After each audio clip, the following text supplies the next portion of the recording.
người phụ nữ từng xinh đẹp thương người đêm nay em thêm kinh ngạc trên qua đời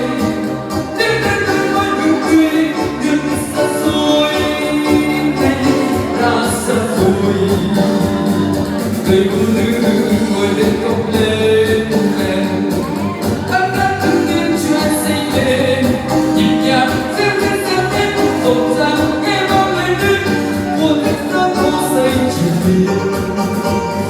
ta đi cho ta cơn trái tim nhiều chúa ngày em chơi những đôi lối ấy ta cười cho xanh ngắt thiên thu này cho người phụ nữ có tâm hồn gầy chưa nói yêu nhau mà tâm đã đau chưa tìm thấy say mà tim đã bay chưa buồn đôi em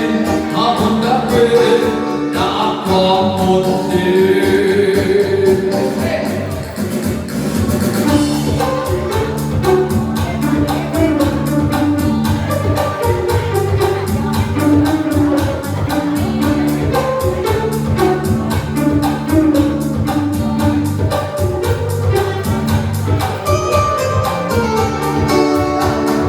Người phụ nữ người xinh đẹp thương người